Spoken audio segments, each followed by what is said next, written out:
90.3 Energy FM. Paggawa mo sabing radyo, sabihin mo energy, masamsami.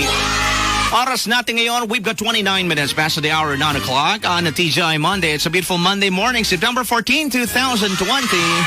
Mga kaibigan, welcome ko na naman ho kayo sa isa na namang edisyon ng programang Energy sa umaga. And of course, I'll be sticking with you straight till 11 o'clock in the morning. Ngayong araw nga ng Lunes. By the way, we only have 102 days to go before it's Christmas Day. Mga kaibigan, mainit na ho na usapin ngayong araw na to. At di lamang sa mga past days, ang pagpapalabas ng DILG kung ng 89 na kapitan list of barangay captain sa iba't ibang probinsya kung saan sinuspindi ng ombudsman kaugnay na rin sa umano'y manumalyang unang tranche ng Social Amelioration Program. Isa ho dito mga kaibigan, Manila, Region 1 at 2 NCR. Ito po mga kaibigan ay the same time ay binigyan ho ng ombudsman sa mga kaso nga dito ukol sa SAP. Ito po yung mga serious dishonesty, grave misconduct, abuse of authority sa pagpapatupad ng gano'n na rin po mga kaibigan ng Social Amelioration Program. Ito po yung unang tranche kung saan nasa kabilang linya ngayon akin na pong i-inform sa inyo na meron ho tayong mga kababayan basically mga kapitan po sa ilang barangay dito sa ating lalawigan ng Pangasinan ang naisama ho sa listahan na yan. Meron po tayong mga ibang kapitan na nandiyan po sa may Binmalay kung saan aking pong kakapanamin sa oras ito ang ating mahal na Mayor Sammy Rosario ng Binmalay. Magandang umaga, Mayor. Good morning po sa iyo. Magandang umaga po sa inyo, Jay. Yes po, Mayor. Magandang umaga po. Yes po, live po tayo sa 90.3 Energy FM. I'd like to thank you for giving us the opportunity na kayo po ay makapanayam regarding po sa usapin na ito, Mayor Sammy Rosario. Hingin lang po ako ng inyong komento regarding po sa bilang po ng mga kapitans natin na lumabas po sa pinalabas ng DILG press release kung saan 89 na punong barangay nationwide ang sinususpindi over sub-tranche anomalies at meron ho tayo mga kapitan po dito sa Binmali. Ano po maging reaction ho natin dito? Well, ang tatapatin kita, Jay, ang reaction ko sa kasi ABC, nagulat lang kami sa lumabas na desisyon. Mm-hmm. Unang-una, kasi hindi naman ako makapagsalita kung ano ang dapat gawin as mayor kasi under the law, under mga kapitan sa akin, administratively, di ba? Mm-hmm. Siguro, papadala sa akin, susulatan ko. Pero as of na, wala pa ako natatanggap, puro press release lang muna. Mm-hmm. Paano ako makakasagot? Opo. Anong dapat gawin? Yes, Mayor. Dahil wala akong nahawa na paghawakan papel. Okay. Na ganito decision nila, na ganito. So that, once na may dumating yung papel, that's the time, nakakausapin ko sila, and then I will ask them to look for lawyers at tingnan natin kung bakit nangyaring ganito. Yes, Mayor. Actually, hindi naman kami nakialam dyan eh. Tatapatin kita, Jay. Mm-hmm. Ang papel ng mayor, lalo na ako, dito during the last, nagkaroon ng SAP, yung first run. Yes. Ang papel lang namin, tama, sumulat sila, ang DSWD. Ang papel lang ng mayor, papel ko lang dito, ay diniposit yung pera sa land bank, sa bangko, i-withdraw namin during the time ng distribution na ng SAP. Pagdating sa pagpipili ng mga beneficiary, di kami nakialam. Mm-hmm. It's only the DSWD, it's support with the DSWD Region 1. At saka kasama ang DILG. Sila po namili ngayon, kurang sila ng oras, atak. Ipinasa ngayon sa barangay officials. Mm-hmm. Ipinasa sa barangay officials. Siyempre sa barangay captain ang kakausapin mo. Opo. Ay siyempre pagdating sa barangay captain, hindi mo alam na nangyari na. Mm-hmm. Okay. Ngayon, kung sakali may nangyari na ganito, tapat, ang problema lang kasi dito, ay may mga sumbong. Mm-hmm. So in short, karamihan na nagsusumbong naman yan, puro kalaban sa politika yan. Mm-hmm. Actually, tatapatin ko kayo, yung isang kapitan dyan, hindi ko kakampi. Mm-hmm. Pero nagmamalasakit din ako sa kanya kasi kawawa naman yung kapitan na yon. Mm-hmm. Dahil hindi dumaan sa due process. Okay po. Bakit mo susustindihin just a mere complaint Hindi naman siya tinanong yung kapitan. Ano ba nangyari? Nagtanong lang sa iba. Kung yung napagtanungan, kalaban niya sa politika. Mhm. Assuming it's true. Diba? Opo. In-assume natin. Totoo yun. Okay.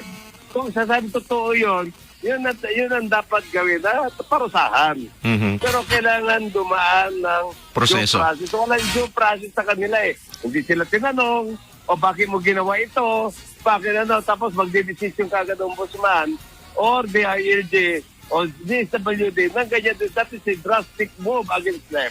Mayor, are you saying that at this point or at this juncture, wala pa ho tayong nare-receive na sulat mula po sa ombudsman Wala that you po. are you have supposed to suspend Wala po, all these sir. barangay captains? Wala po sir, wala akong natatanggap Okay po. ngayon. It's only in media. The social media lang. Okay. Ito kasi ito yung kautusan ni DILG Secretary Eduardo Anyo to direct the respective municipalities, mayors of these punong barangays to immediately implement order of the Office of the Ombudsman upon receipts. So it is already clear na at this point, wala pa ho talaga kayong natatanggap na letter mula sa Ombudsman suspending all these barangay captains who are said included sa list ng press release. Marami naman dumarating kasi na galing from yung mga sulat, Okay mga po. info galing from the ILG Secretary. Yes, Mayor. So, kailangan nantayin na lang muna natin yung dumating sa lamesa ko, Mhm. receive ng aking secretary, and then the assistant, I have to talk to them. So, Yes, Mayor. Patawag ko yung mga kapitan. Okay po. And then, I will ask the kapitan, na mga kapitan, na magano sila ng New York, and I will help them also. Yes. Kasi hindi ito para, walang kasing due process talaga, Jay. Mhm. It's unfair to them also. Yun ang tama. Yun ang aking punto na yun. Sige po. Sana naman na siguro pagkatapos ng meeting ko to, baka lumali mo, baka ngayong araw o kanina o ngayong oras darating na yung sulat coming from the ILG. And immediately po, pag dumating po yung sulat sa inyo, natanggap ninyo yung sulat ng ombudsman, these people will automatically be under preventive suspension of 6 months. Tama po ba tayo? Due process, I have to hire a lawyer. I have to talk to a lawyer. Okay po. So ano dapat gawin muna namin po, Daminta? Not necessary na implement ko kagad. Tapos kung talagang mayroon silang violation, kakausapin ko sila. Okay. Kung sa kanilang preventive suspension lang, pero tingnan mo na, kausapin ko muna sila. Okay. Ano sabi, oy, malis huwag kang pumasok kasi may galing kasi yung sulat. Tanungin ko muna sila kasi hindi ko alam eh. Yes, Mayor. Okay. Kasi sinong tao, tanungin mo. At this point, Mayor, wala ho pa tayong binabanggit na mga pangalan ng mga kapitan just to protect meron na ho kayong listahan, ano po? Meron ako sinasabi lang sa social media, naririnig ko lang. Gusto ko lang tayo lang yung sulat. And then patawag ko yung 3 kapitan. Okay, Mayor. Okay, And Mayor. then they have to explain in writing. At tapos siguro kung sakali ka mag-a-appeal, siguro I can help them. Mhm. Kung talagang hindi nila ginawa o ginawa nila, mag-explain sila in writing. And then i-permit namin sa ombudsman o sa DILG. It's up to the DILG to make a decision. Pero kung talagang guilty sila, wala namang masama eh. Di parusahan sila. Yes, Mayor. Guilty naman talaga sila eh. Mayor, may in connection to the anomalies that happens sa SAP 1, kumusta naman po yung distribution ng SAP 2? Nagkaroon na ho ba ng distribution ng SAP 2 sa Binmalay, Yun Mayor? ang isa rin, Jay. Ito po, kausap ko si Mayor Batawil. Okay po. Ganito nangyari. Could you imagine ang ginawa nila ang DSWD Ano po, sa Mayor? aming local government? Nagulat lang kami, nagkaroon ng pila-pila sa Lingayen sa Villarica. Okay. Okay. Na meron silang GCash at yun daw, tinawagan daw lahat yung mga beneficiary by phone. Mhm. So, nung tinawagan sila, pumunta sila ngayon sa Lingayen. Okay. Tumawag sa akin si Mayor Batawil na medyo nagkukumplain doon kasi punong-puno yung Villarica na walang social distancing. Are you saying, Mayor, wala pong proper coordination ng DSWD? Correct. Jay. Wala lack of proper coordination between the DILG, DSWD sa LGU. Mhm. Ngayon, kung ikinordin nila sa amin, di tumulong kami para doon sa social distancing. At saka yung iba, wala pang mask. Tingnan mo yon. So, binaliwala kami naman yun. Anong gagawin namin? Sana, kung ano, at least mabigyan namin sila ng pulis, o tanod, o galing from munisipyo na pag-alalay para to maintain the social distancing. Wala eh. Biglahan lang. Nandun sila, pila-pila lang sila. Ano magagawa namin? Di, parang in-ignore na lang kami. Binaliwala kami. Ano gagawin ko? Ay, kikilos ako? Ay baka sabihin pa nila, ba't ako pumapapel? Pero when in fact, that is our work, that's our job. Okay. To maintain, to implement the national law, to implement the, yung mga kautusan ng national government at saka yung sa amin, sa probinsya. Number one is to maintain social distancing. At saka yung alcohol, saka yung face mask. Kaso wala eh. Nakumpul-kumpul yung pera, yung mga tao, yun ang mali. Lack of proper coordination. Yun ang complain ko lang naman dyan. Wala namang masama doon, kanila yan eh. Sila magbigay, okay lang. Wala namang problema. Pero if they want to help us, if they want our help to implement, to distribute that GCash, that second tranche, wala namang masama. Sumula lang sila, sabihin lang sa amin. Yes, Mayor. Para matulungan naman sila. Kaso wala, ginamit. Sila lang tumawag na. Paano kayo nagpunta namin dyan? Meron silang GCash. Meron silang ganito. Nakatanggap sila ng tawag na pumunta sila gito. Di nagpuntahan na sila.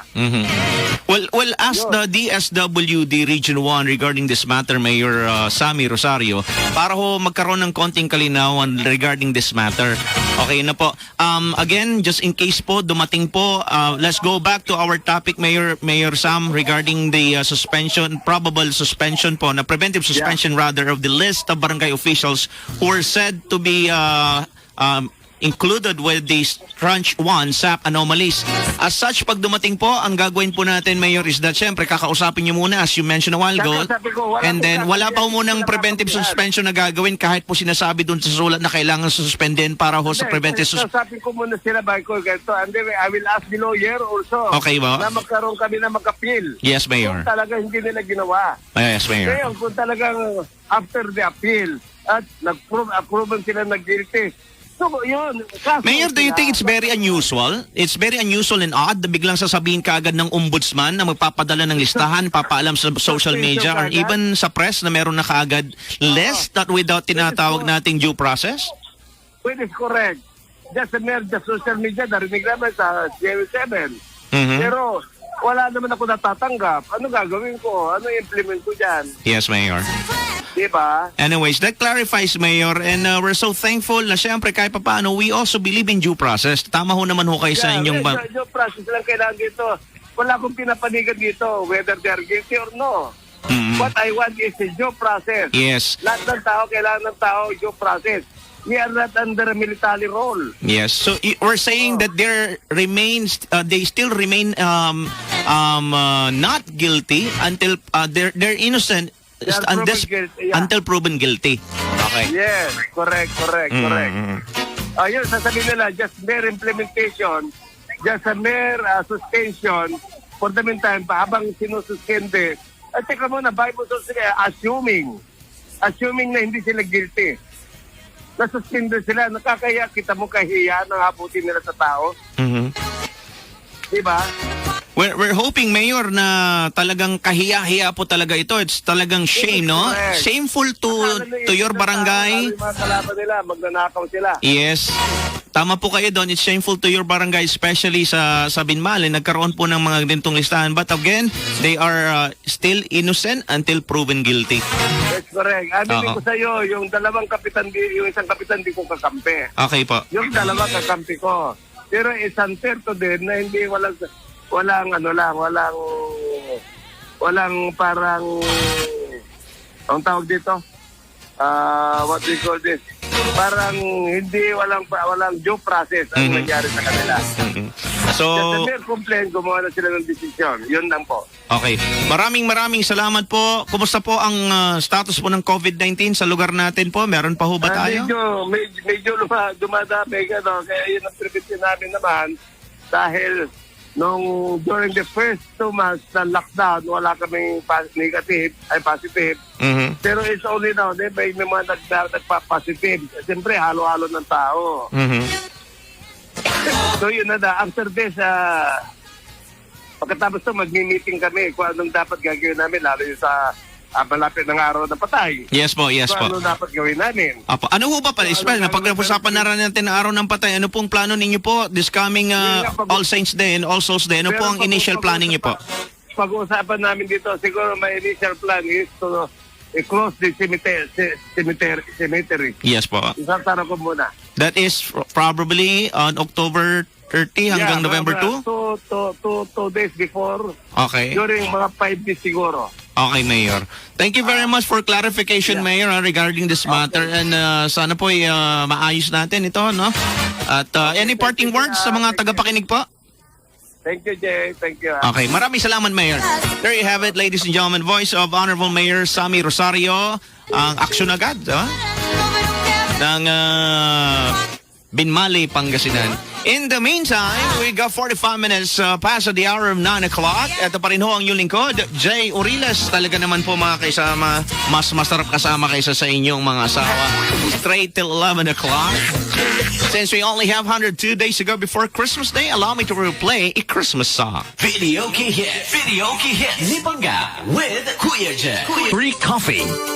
Ngayong pandemya, uminom ng 8 hanggang 12 basong tubig at regular na mag-ehersisyo. Huwag kalimutan magsuot ng face mask at face shield kung lalabas at ipatupad ang 1 hanggang 2 metrong distancing. Isang paalala mula sa MX3. Be MXtraordinary with MX3. Lahat tayo ay magkaisa bilang One Hinebra Nation.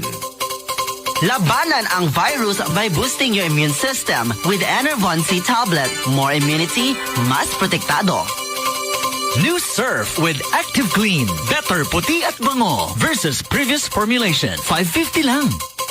Ang mabilis sa sipon at lahat ng kasama nito. Neozip. Mabilis, magaling. Fundline Finance Corporation. Hear all here. To apply online, log on to facebook.com/Fundline Finance Corporation. Nest to Grow. Kumpletong nutrisyan para grow happy.